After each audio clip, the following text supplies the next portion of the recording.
La adoración, el rendirnos a Él con la integridad de nuestro ser. La alabanza, que es expresar las maravillas que nosotros sentimos al ver las glorias del Creador, al ver su magnificencia. Y la oración, que es el diálogo, la proximidad, la cercanía, que nos hace partícipes de las cosas de Dios. Tanto en la alabanza como la adoración y la oración, el ser humano no es el protagonista. No somos los protagonistas. El protagonista es Él. Nosotros somos dadores de alabanza. Nosotros somos dadores de adoración. Y nosotros vamos a Él ahora en oración, no para imponerle nuestra voluntad, sino para reconocer su grandeza y como hijos amados, a través de la oración, solicitar su favor y su beneficio. Digo esto porque a veces nosotros consideramos que estos tres elementos nos tienen a nosotros como protagonistas, y no es así. Nosotros somos tributarios, nosotros somos siervos obedientes que hacen lo que el Señor nos dice para estar cerca de Él, cerca de su presencia. La palabra nos enseña que todo aquel que a Él se acerca, dice que Él no lo echa fuera. Por eso es que Él ha señalado caminos por los cuales nosotros podemos transitar. Gracias, Samuel. Y uno de esos caminos es la alabanza, la adoración y la oración. Otro camino es su palabra también, a través de la cual nosotros podemos encaminarnos para conocerle a Él. Yo siempre digo que Dios, o el corazón de Dios en todo caso, es como una casa sin puertas, ¿no? Una casa en la cual no hay impedimento para entrar. Y no hay solo una puerta. Así como en esa casa Jesucristo le dice a sus discípulos que muchas moradas hay, entendemos que deben haber muchos lugares por donde se puede entrar. Hay los accesos, pero que no están limitados por una puerta, por lo tanto nosotros podemos tener acceso a Dios. Y Él ha prescrito los caminos por los cuales nosotros podemos entrar en comunión, en armonía, en amistad, ¿verdad? Porque Jesucristo, al final de su ministerio, le dice a sus discípulos: ya no los llamaré más siervos, sino los llamaré amigos, ¿verdad? Entonces, estos elementos que estamos compartiendo en este mes son sendas, son caminos por los cuales nosotros podemos aproximarnos a Dios, y con la seguridad de que Él no nos va a desechar, ¿verdad? Por eso que Él ha prescrito las indicaciones, como lo hace un médico, de cómo nosotros podemos entrar en su presencia, por ejemplo, para sanar nuestro corazón, para sanar nuestra relación fallida con los hermanos, con nosotros mismos, o nuestra relación a veces fallida con Dios, porque en nuestra ignorancia, en nuestra falta de sensibilidad espiritual, nosotros establecemos relaciones equivocadas con Dios. Y para eso está la palabra, queridos hermanos, para saber cuál es la manera saludable en que nosotros podemos relacionarnos con el Creador del cielo y de la tierra, con nuestro Padre eterno. Queridos hermanos, en nuestro rol de maestros en el ministerio, nosotros entendemos que somos maestros de la palabra de Dios. No somos maestros de teologías humanas, somos maestros de la palabra de Dios, y a ella nos debemos. Por eso que en esta mañana me gustaría hablarte de los salmos, y me gustaría que nos remitamos al Salmo 92. Mira, hermano, yo no sé qué relación tienes tú específicamente con el libro de los Salmos, ¿no? No sé si tú has tenido la oportunidad de leer varios salmos, o tal vez has leído todo el libro de los Salmos, que comprenden 150, o quizá hay algún salmo que con el cual tú te sientes identificado, identificada. Quizá te sepas algún salmo de memoria, como es el clásico Salmo 23, que muchos lo sabemos de memoria. Los salmos, queridos hermanos, tienen, al igual que los evangelios, un lenguaje muy comprensible, un lenguaje muy fácil de acceder. Los libros proféticos, el Apocalipsis, por ejemplo, tiene un lenguaje, una simbología un poco complicada de entender. Pero no pasa esto con los evangelios y no pasa esto con el libro de los Salmos. Te digo esto porque a veces creemos que hay dificultad para entenderlo, pero ninguno de los salmos ofrece dificultad a la hora de leerlo, y mucho menos ofrece dificultad para entender el contenido de los mismos. Si tú te das cuenta, querido hermano, los 150 salmos están divididos en cinco partes, ¿verdad? En cinco capítulos, digamos, ¿no? Son 150 salmos. Se calcula que aproximadamente 73 de esos salmos, casi la mitad, 73, fueron escritos por David. Otros, si tú te tomas el trabajo de leerlos y vas a ver el encabezado, otros son salmos de Asaf, otros son salmos de los hijos de Coré. Se atribuye que Ezequiel también escribió alguno de los salmos 1 o 2. Al rey Salomón también se le atribuye alguno de los salmos, pero aproximadamente unos 50 salmos no se sabe quién han sido los autores.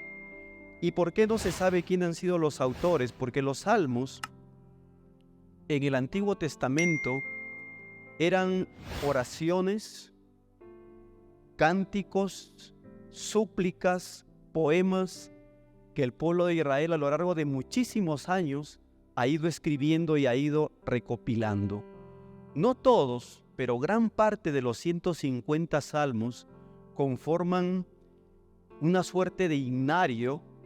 Yo no sé si ustedes han tenido la oportunidad de tener en sus manos algún himnario. Recuerden que hay algunas iglesias que cantan con sus himnarios, ¿no es cierto? Recuerdo que cuando éramos niños en la escuela en la cual nos convertimos, nos daban nuestros himnarios los días domingos y cantábamos, estaban numerados y cantábamos de acuerdo a como la maestra nos iba indicando, ¿no? Algo parecido eran parte de los salmos, era un himnario que el pueblo cantaba en fiestas especiales, en las celebraciones espirituales. Algunos dicen que en el tiempo del tabernáculo de Moisés ya existían los salmos y que ahí se cantaban, se recitaban o se leían los salmos. Entonces es una literatura que ha acompañado al pueblo de Israel durante muchísimos años, porque tiene una forma de escribirse que es la forma poética. Y la forma poética tiene dos características esenciales, que sobre todo se caracteriza por su brevedad, porque el poeta lo que quiere es, en muy pocas palabras, decir mucho. En muy pocas líneas, expresar ideas muy profundas, ¿no? Entonces, por eso es que el pueblo de Israel quería glorificar al Señor, pero ir directo a lo que quería decir, por eso es que utilizaban el género poético. Y lo otro también del género poético es que trata de no solo decir las cosas directamente y en pocas palabras, sino que esas pocas palabras tengan un sentido muy profundo, pero a la vez que tengan belleza. O sea, no se trata de ser directo, ¿no? De decir las cosas directamente, sino que aparte de que sea un mensaje directo, conciso, tenga también los atributos de la belleza que tiene la palabra, ¿verdad? Y esos son los salmos. Son cánticos, son oraciones, son poesías, son manifestaciones espirituales de hombres, de cantores, de poetas y de todo un pueblo que buscó una forma de cómo expresar a través de palabras, inspirados por Dios obviamente, expresar las maravillas de la creación de Dios.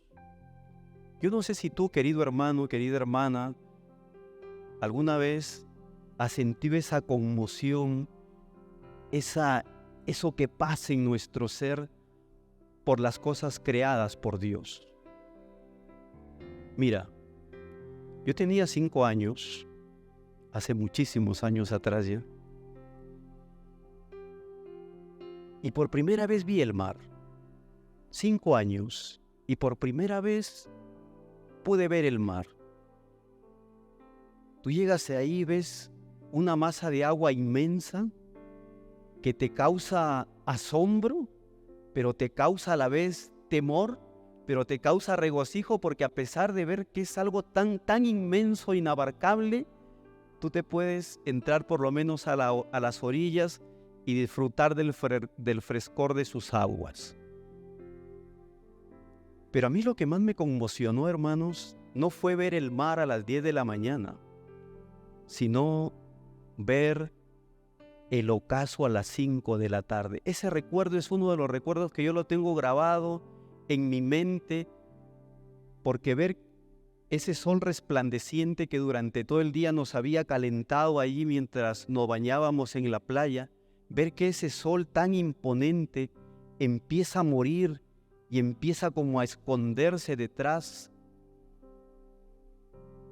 o en las profundidades del mar, y sentir como que algo se acaba, como que algo se muere, como que esa luz trascendente empieza a decir adiós, y ver cómo esa luz se refleja en las aguas del mar que no deja de moverse. Yo sentí a esa corta edad una de las escenas más grandiosas, más magníficas de toda mi vida. Yo sé que tú tal vez, al ver una montaña, al estar en medio de la selva, de un río, al ver la grandeza de Dios ante las cosas creadas por Él, seguro que también has sufrido una conmoción, porque las cosas que Dios ha creado conmocionan nuestro ser. Algo nos sucede, y ante eso, ante la creación maravillosa de Dios, uno necesita palabras con que magnificar o con que alabar a ese creador. Y por eso es que surgen los salmos. Si tú te das cuenta, querido hermano, hermana, los 150 salmos contienen palabras, afirmaciones que manifiestan al hombre, a la mujer, maravillados por la obra de Dios. Expresan en términos humanos cómo es que esa obra es tan grandiosa. Y los salmos son esencialmente alabanzas a Dios. Por eso que a mí me gustaría detenernos en el Salmo 92, solo para muestra un botón.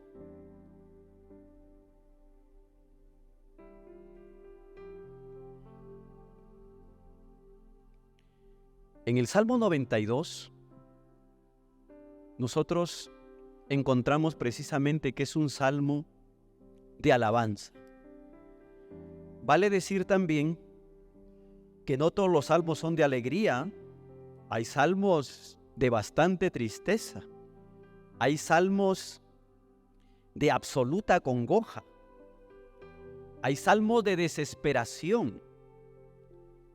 Y qué bueno que los haya.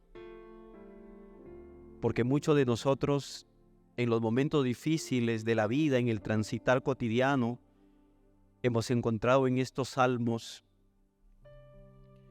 aliento para seguir, aliento para vivir, ¿no? Los salmos se dividen en aquellos salmos que hablan de las tristezas de la congoja, del problema, de la adversidad por la cual atraviesa el hombre, pero que inmediatamente no busca solución en él, sino que ese dolor, esa falta de salida ante las dificultades, inmediatamente la lleva al trono de la gracia. Va y busca del Señor a través de estos cánticos. Hay otra parte de los salmos que son cánticos de victoria, no, cánticos de una alabanza contundente a Dios. Y este es un salmo de alabanza. Por eso que dice, alabanza por la bondad de Dios. Cántico para el día de reposo. Este cántico, este salmo, se cantaba, se leía, se recitaba los días de reposo, y que seguramente hasta el día de hoy, porque el pueblo de Israel hasta el día de hoy sigue guardando el día de reposo, apelarán este salmo para cantarlo y para glorificar a Dios a través de su contenido. Vamos a leerlo, amén. Síganme por favor, Salmo 92, versículo 1. Bueno es alabarte, oh Jehová, y cantar salmos a tu nombre, oh Altísimo. Anunciar por la mañana tu misericordia y tu fidelidad cada noche. ¿Por qué es bueno alabarle al Señor, querido hermano? Dios es mejor Dios si nosotros le alabamos. ¿Dios necesita de nuestra adoración? ¿Qué dicen ustedes? ¿Necesitará Dios de nuestra adoración? ¿Será menos Dios si nosotros no le adoramos? No, pues hermanos, los que necesitamos adorar a Dios somos nosotros, querido hermano. Y continuamente es necesaria la adoración de Dios, porque Dios ha puesto en nosotros la necesidad de la adoración, es decir, la necesidad de expresar con palabras, ¿no?, las cosas que no suceden, las cosas que nos pasan, y que eso que nos sucede es algo que está manejado, guiado por alguien que es superior a nosotros. Los incrédulos a Dios no le pueden adorar porque no conocen sus maravillas, ¿no? Aquellos que son escépticos de la existencia de Dios no le pueden adorar porque no conocen las maravillas de sus obras.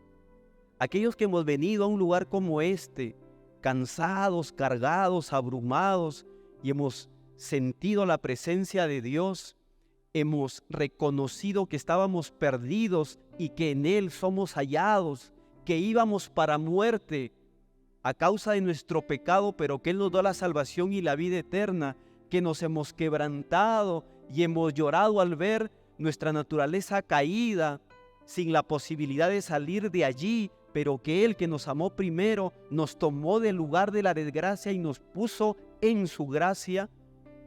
Los que hemos experimentado la gracia de su misericordia, no tenemos más que maravillarnos de quién es Él y de lo que ha hecho por nosotros. ¿Verdad, hermanos?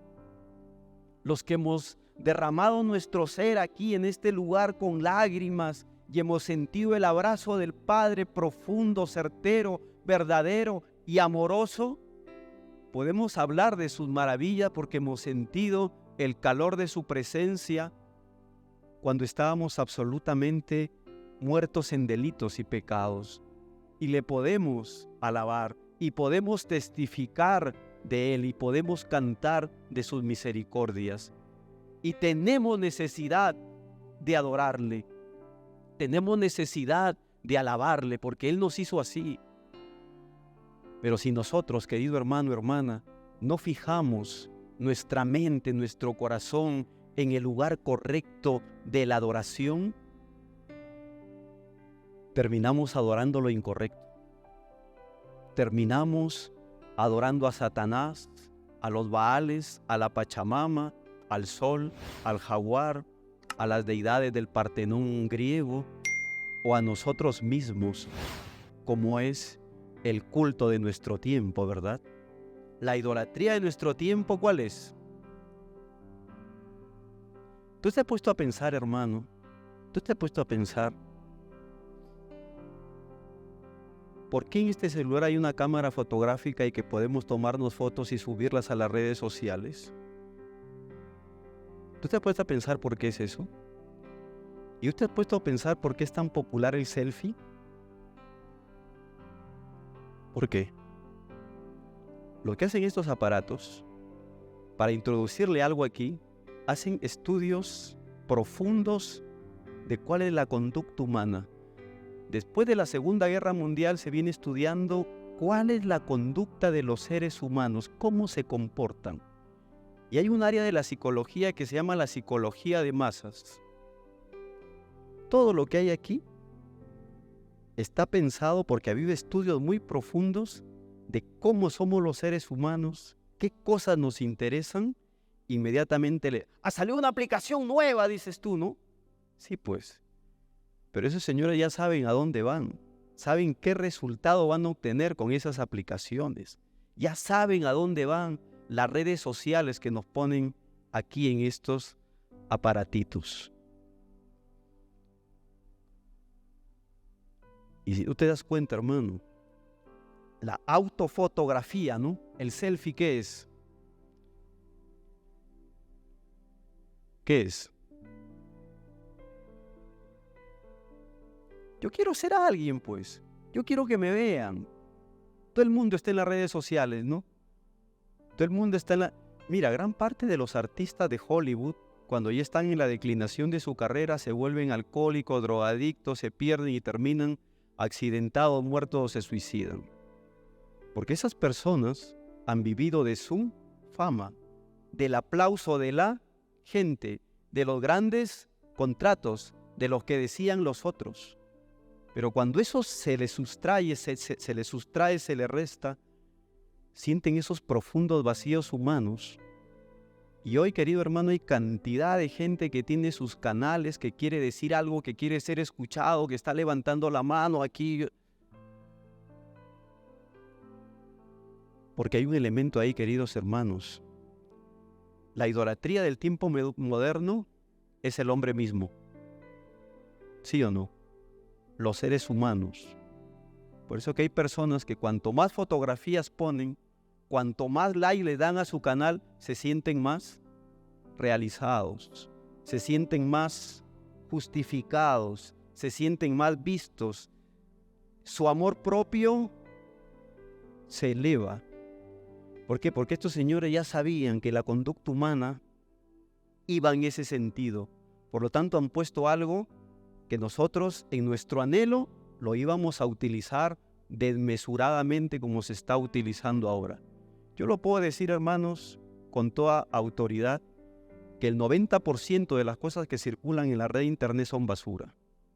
El 90%. El 10% es de cualquier manera rescatable.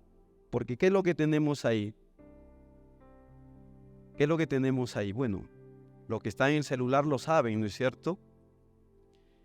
Queridos hermanos, nosotros, si no ponemos nuestro corazón de adoradores en el Creador y en el que merece la genuina alabanza, terminamos adorando a sistemas políticos, a líderes, a futbolistas, a cantantes, a la reina de belleza del barrio, etcétera, etcétera.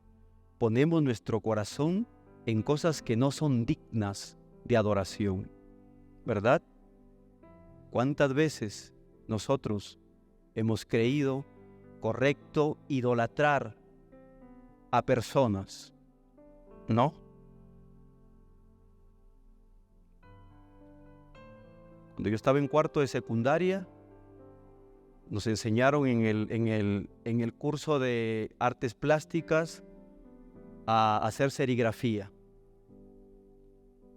A muchos le habrán enseñado eso, ¿no? Hacer serigrafía, viñetear. Yo llevé mi polera al colegio con mi fotografía ya caladita ahí, cortada. Iba a dar la sorpresa porque yo me iba a estampar en la espalda al Che Guevara. Tenía 17 años. Y el Che Guevara... Y claro, las otras chicas pusieron una manzanita, un perrito, un corazón, pero no, yo me estampé detrás al Che Guevara. Era mi ídolo a los 17 años. Dios había salido de mi corazón.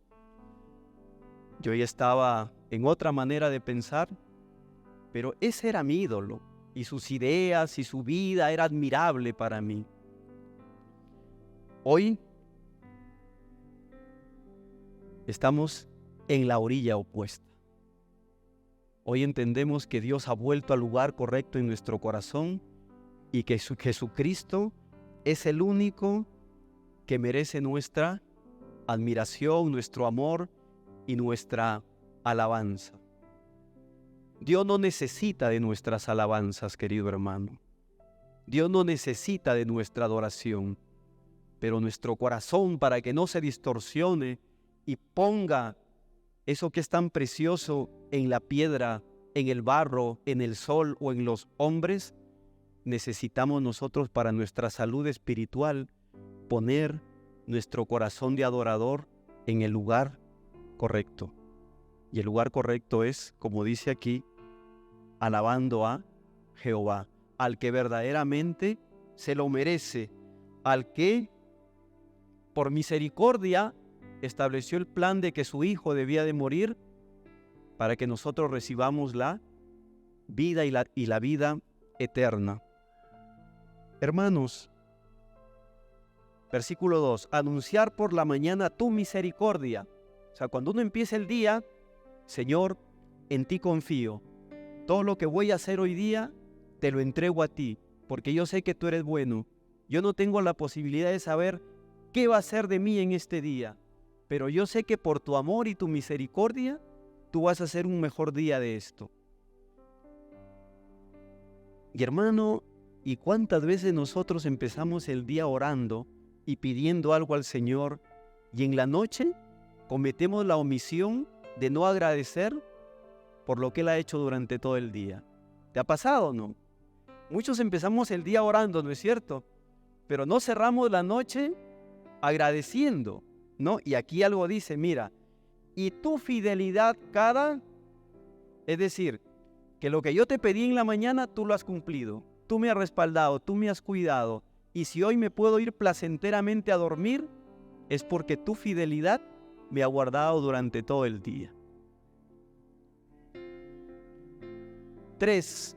En el decacordio y en el salterio, en tono suave con el arpa. Decacordio, salterio y arpa son 3 instrumentos musicales de cuerda, muy antiguos, por supuesto, que todavía existen, ¿no? Y que eran muy utilizados especialmente en el pueblo de Israel para la alabanza y la adoración. Con el arpa en tono muy suave, por cuanto me has alegrado, oh Jehová, con tus obras, en las obras de tus manos me gozo. Querido hermano, querida hermana, ¿qué obra de la mano de Dios tú admiras? ¿Qué obra que haya sido hecha por Dios a ti te maravilla? ¿Hay alguna obra que te maraville, querido hermano? ¿Sí o no? ¿Hay algo que tú puedas ver y que te maraville?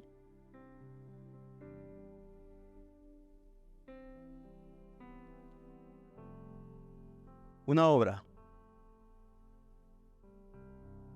grandiosa, bella, preciosa, la vida que se gesta en el vientre de una mujer. El hombre va, deposita el semen y se va por ahí. La mujer aporta con su ovario, con su óvulo, ¿no? Con su óvulo. Y ahí quedó la cosa. Y se va dando una cosa maravillosa ahí, ¿no es cierto? Una vez el pastor Miguel, a propósito de esto, dijo 2 cosas. Mira, a ver, lo que he estudiado biología, ¿tú sabes qué es gameto femenino, gameto masculino? Célula sexual masculina, célula sexual femenina, son 2. Luego esas se dividen, se hacen 4, luego 8 y así de par en par, ¿no es cierto? Pero él decía que en algún momento, no sé si estará comprobado científicamente, pero decía que en algún momento esas células, antes de ser 2, son 3. La biología registra que después de 2 son 4, pero él decía que en algún momento son 3, señalando la persona del Espíritu Santo, Padre, Hijo y Espíritu Santo, la Trinidad, ¿no es cierto? Y algo que también dijo, mira, es maravilloso que de dos células sexuales, masculina y femenina, ¿cómo le hace Dios para que salga la cantidad de células que nosotros tenemos en nuestro cuerpo? No solo la cantidad, sino también la diversidad, porque la célula de nuestros dientes es diferente a la célula de nuestra sangre. La célula de nuestra sangre es diferente a la célula de nuestro cerebro, que son las neuronas. Las células de las neuronas son diferentes a nuestras células óseas, a las células de nuestros huesos. O sea, tú con un poco de harina, pan, manteca y agua, ¿qué puedes hacer? ¿Qué puedes hacer?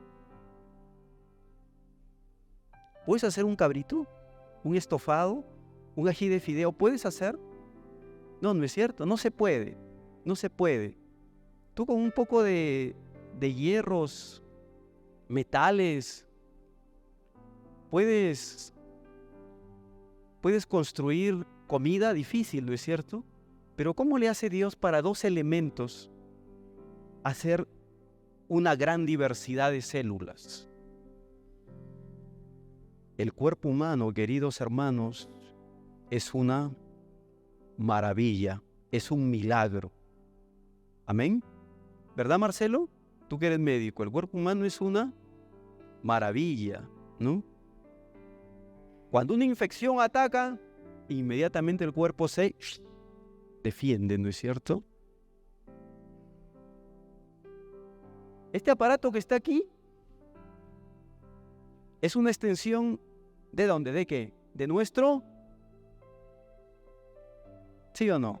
De nuestro cerebro, querido hermano. Oh, la grandeza de la tecnología. No, la tecnología lo que hace es imitar lo que la naturaleza a través de Dios ha creado, ¿no es cierto?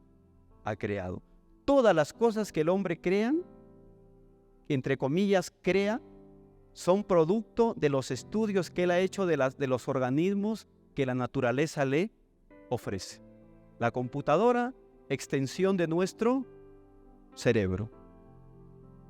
La cámara fotográfica, extensión, o la cámara que está ahí, extensión de nuestros ojos. ¿No es cierto? Y así por el estilo, todas las cosas que el hombre ha inventado son producto de la investigación que él ha hecho de los organismos que la naturaleza le ofrece para estudio. Los delfines y los murciélagos tienen los sensores más sofisticados de toda la naturaleza. Delfines y los murciélagos. ¿Qué ha hecho el hombre? Estudiar esos sensores de los delfines y de los murciélagos, y ha creado los famosos sensores que hoy están tan de moda, ¿no es cierto? ¿De dónde lo sacó? ¿De su cabeza? No. Estudió lo que Dios había creado y él lo replicó. Por eso que hoy se habla de la inteligencia que artificial, porque la natural está aquí, ¿no es cierto? Y la inteligencia artificial es eso, artificial, que se ha cogido algo natural y se ha elaborado en complejos procesos de conexiones tecnológicas y ha salido ese producto. Mira, están investigando estos amigos que hacen las prótesis, ¿no? Y dicen que el año 2045 se calcula más o menos, o sea, ¿de aquí a cuántos años? Unos 15 años, ¿no? Bueno, ya, el 2045, recién la ciencia moderna, mira, escúchame bien, recién el 2045 la ciencia moderna va a ser capaz de crear una prótesis que pueda imitar el movimiento de estos 3 dedos. El 2045 van a surgir unas prótesis que van a poder ser capaces de la persona que perdió un brazo al colocarse, tal vez coger estos lentes con estos dedos. O sea, el 2045 recién se va a poder imitar el movimiento de estos 3, no de toda la mano, porque eso es mucho más complejo, quizá va a demandar más tiempo. Y mira la maravilla que tú tienes. Mira tu mano, querido hermano, mira tu mano, mira tu mano. Mira tu mano. Hermano, ¿esta mano es un milagro o no es un milagro? Es un milagro.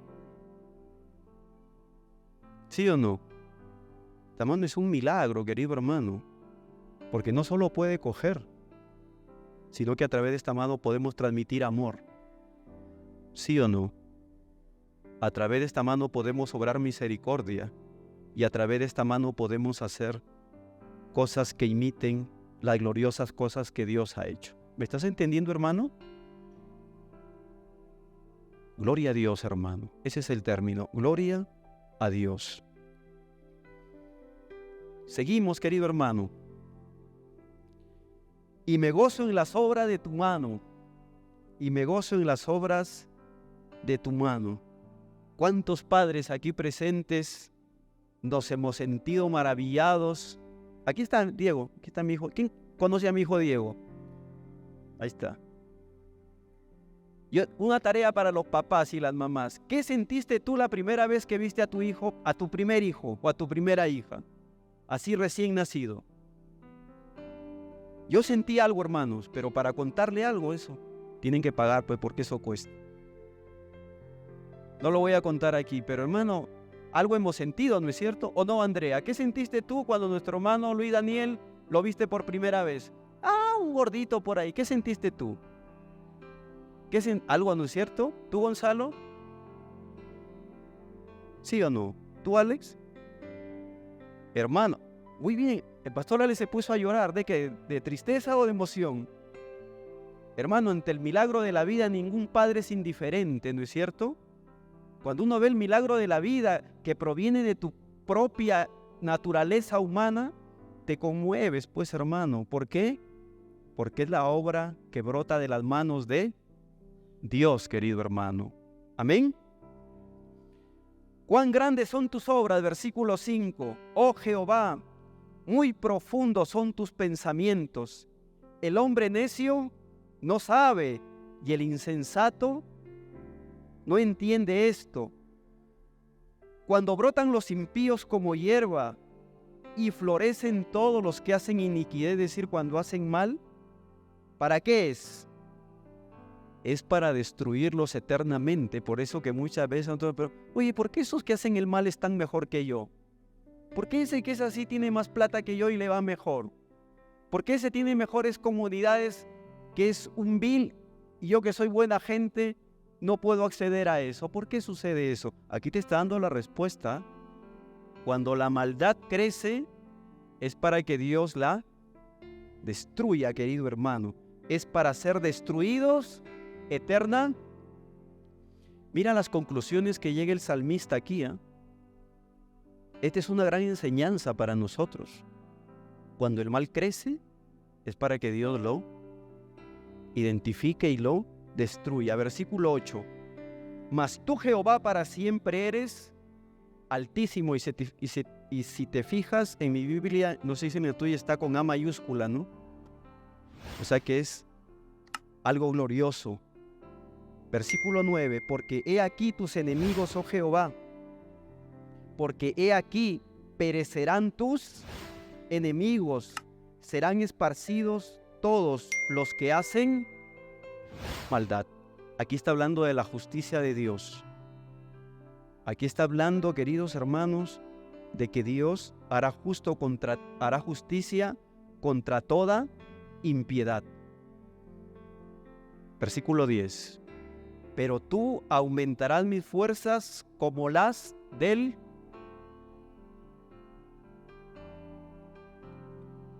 seré ungido con aceite fresco.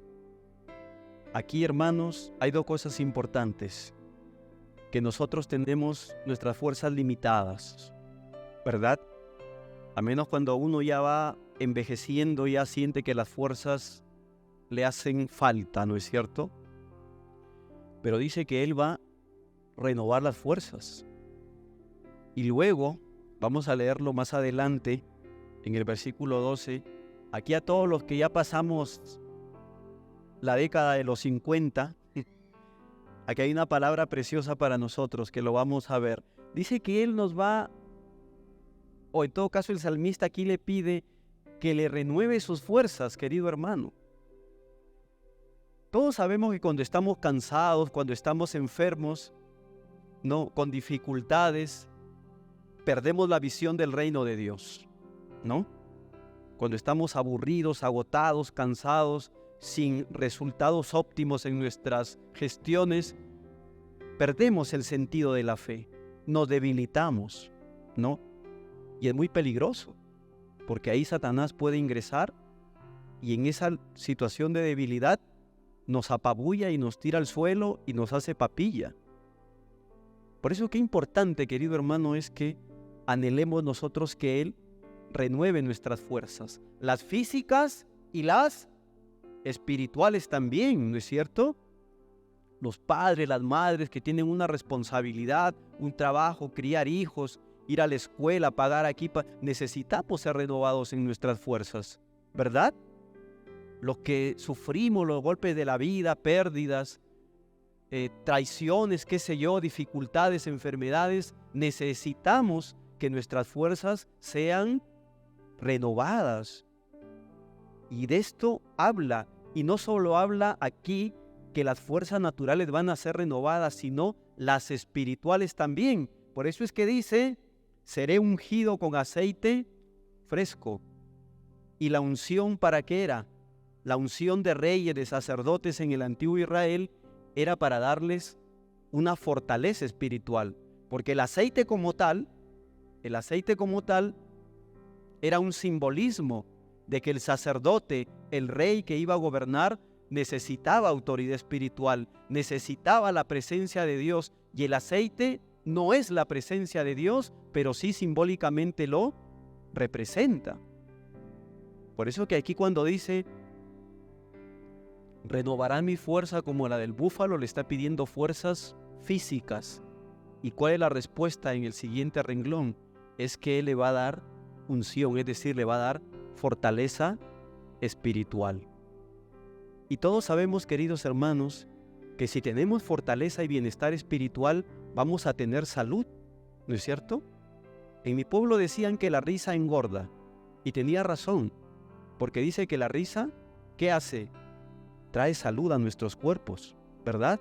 El enojo, la contienda, la amargura, ¿qué hace? Dice que envejece los huesos, trae enfermedad. En cambio, la alegría, el gozo, el mirar con optimismo, con esperanza, con fe la vida, ¿qué nos hace? Saludables. Saludables, querido hermano. Sí, hermano, pero usted no sabe los problemas que yo paso, la situación. Sí, pues cada uno tiene su propia carga, ¿no es cierto? Cada uno tiene, pero la palabra nos dice aquí que si pedimos renovación de nuestras fuerzas físicas, Él nos dará algo mejor. Nos dará una renovación espiritual que nos va a permitir sostener nuestra vida ante las adversidades. Mira, yo conozco un hermano que es excepcional. Es tan excepcional que ahora está en la cárcel. ¿Por qué es excepcional? Porque esta persona yo la he visto en situaciones complicadísimas. Creo que no sé si será la única o una de las pocas personas que yo nunca le he escuchado quejarse. Hace 5 años está en la cárcel. Hace 4 años que lo visito. Y nunca le he escuchado quejarse. Ha tenido accidentes, ha tenido pérdidas económicas complicadas. Hoy está en la cárcel, pronto va a salir. Pero yo nunca le he escuchado quejarse. Tiene 70 años. Y vive no se enferma, está tranquilo, un poquito medio sinvergüenza también, hay que decirlo. Un poquito medio sinvergüenza es, pero a mí me llama la atención que en todas las adversidades que yo le conozco, nunca le he escuchado quejarse. Nunca le he escuchado quejarse. ¿Tú conoces personas así? ¿O tú conoces o eres de los quejosos? ¿A ti te gusta tener amigos que se paran quejando de todo? Qué fea esa compañía, ¿no? Qué feas son esas compañías, Dios mío, te ahuyentan. Pero qué bueno es tener personas que tienen ese aceite fresco en su mente y en su corazón. Versículo 11. Y mirarán mis ojos sobre mis enemigos, oirán mis oídos de los que se levantaron contra mí, de los malignos. Yo esta parte la tengo subrayada, el versículo 12 y el 13 yo lo tengo subrayado en mi Biblia porque esto me alienta a esperar en el Señor. 12. El justo florecerá como la palmera, crecerá como el cedro en el Líbano. Plantados en la casa de Jehová, en los atrios de nuestro Dios, florecerán. Y este para los viejos, y aún en la vejez, ¿qué dice? Estarán vigorosos y verdes. Esa es una promesa preciosa, querido hermano. Los que ya estamos yendo a la ancianidad, ¿no? Esta palabra nos alienta, hermano, porque dice que aún en la vejez estaremos vigorosos y verdes. Claro, ya no daremos frutos hijícolas, ¿no? Ya no daremos hijos. Pero daremos frutos espirituales, hermano. Daremos frutos espirituales, ¿no? Qué bueno pensar en eso, querido hermano. Abraham ya estaba por morirse. ¿Y sabes cuál era su preocupación? Plantar aún árboles para sus nietos y para sus hijos. Esa era una de sus preocupaciones. Se proyectó y dijo, en este campo tengo que hacer algo. Y era anciano. Ya Isaac ya era un hombre, pero él todavía se proyectaba en la ancianidad a seguir haciendo cosas para la gloria y honra de su Señor. Versículo 15, para anunciar que Jehová mi fortaleza de recto y que en él no hay injusticia. Queridos hermanos, en este salmo, aquí se canta la gloria de Dios. Yo he escogido este salmo al azar por si acaso. He escogido este salmo, pudo haber sido otro, pudo haber sido el Salmo 23, el Salmo 51, el Salmo de arrepentimiento, el Salmo 150, que convoca a todo lo que vive a glorificar a Dios. Pero yo me he querido detener en este salmo, hermano, para que veas que aquí hay un alma maravillada por las obras de Dios, hay un alma esperanzada por las promesas de Dios, hay un alma que entiende que la realidad es difícil, pero que sin embargo, él su esperanza la descansa en el Altísimo. Y todos los salmos, o la mayoría de los salmos, tienen este mismo componente. En otros el hombre derrama su problema, derrama su angustia, su tribulación, pero no la derrama ahí en un vaso de cerveza, no la derrama en un confidente, no busca un paño de lágrimas para que le entienda, sino que esa tribulación la descarga en el lugar donde sí va a encontrar una respuesta. Porque cuando él dice que va a recibir el aceite fresco, está diciendo, yo sé que al pedirte a ti, yo no voy a quedar sin respuesta. Hace algunos meses atrás, en las reuniones que tenemos de iglesia, decíamos, siempre oramos.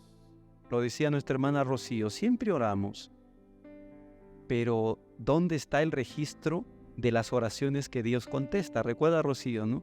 ¿Dónde está el registro de las oraciones que Dios ha contestado? ¿Para qué? Para agradecerle, para agradecer a Dios. ¿Y cuántas oraciones, querido hermano, a ti, amigo, a la congregación, Dios ha respondido? ¿Pocas? ¿Muchas? ¿Ninguna? ¿Ha respondido o no? Y quizá no lo hemos hecho público, ¿no? A veces se nos pide oración. En el programa de radio se nos pide oración. Y está bien, oramos, porque es nuestro deber. Pero por ahí de vez en cuando surge alguien que te manda un quiero agradecer a Dios por esto. Gloria a Dios. Gloria a Dios. Amén. No olvidemos, queridos hermanos, que Dios es un maestro. Jesucristo fue y sigue siendo un maestro. Y a través de los salmos nosotros podemos aprender a orar. Podemos aprender a alabar a Dios. Podemos aprender a adorar a Dios. Si queremos ser instruidos en esto, de la A-O-A, alabanza, oración y adoración, permíteme invitarte, querido hermano, a que tú veas cómo este corazón del dulce cantor de Israel, de este hombre que adoraba conforme al corazón de Jehová, que era David, se derrama aquí en 73 de estos salmos. Como hombres que vieron la gloria de Dios en momentos muy difíciles, en tiempo de hambruna, de guerra, de desesperación, de calamidades, ellos confiaron en Dios. Y esa confianza la escribieron anticipada o posteriormente en estos salmos. Querido hermano, ¿estás en angustia, en tribulación, en dudas, en el valle de la decisión? ¿Estás en victoria? Dice, el que esté afligido, ¿qué tiene que hacer? Cante alabanza, ¿no es cierto? ¿Y dónde están las alabanzas? Aquí. Aquí, querido hermano. ¿Quiere usted aprender a orar? Lee el Padre Nuestro, que es la oración modelo. Pero también lea los salmos, querido hermano. Hay oraciones preciosas, ¿no? ¿Cuántos se saben de memoria el Salmo 23? ¿Nadie?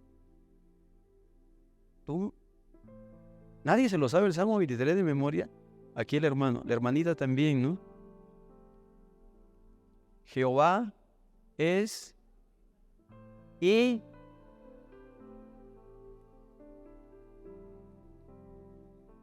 vamos a ponernos de pie, queridos hermanos.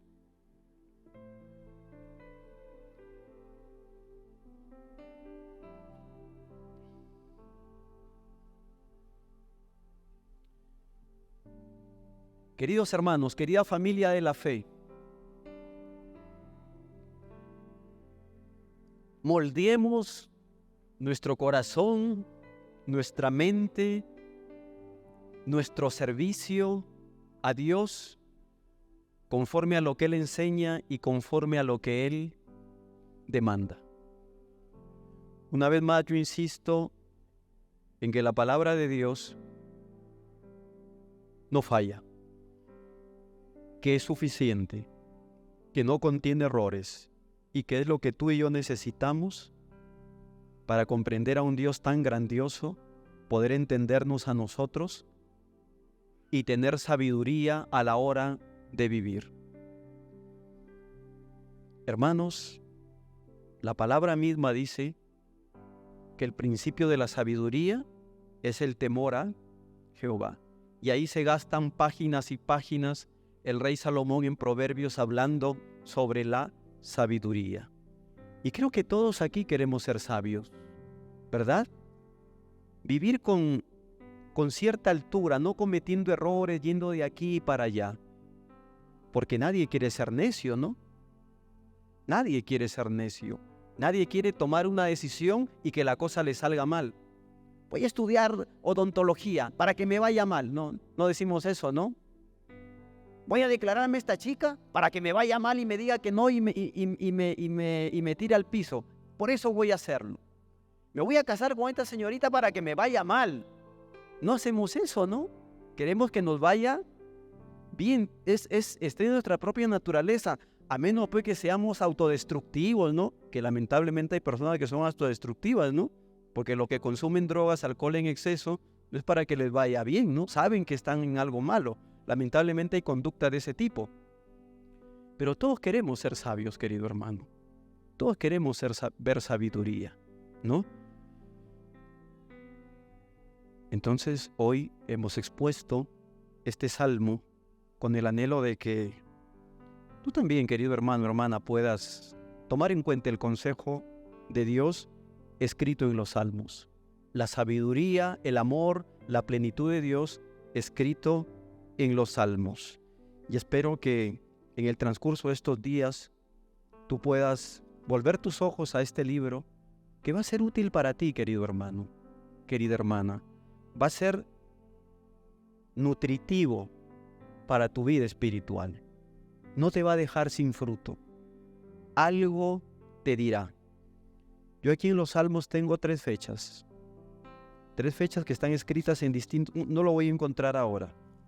Tengo 3 fechas. Una es del 2014, una del 2015 y otra del 2018.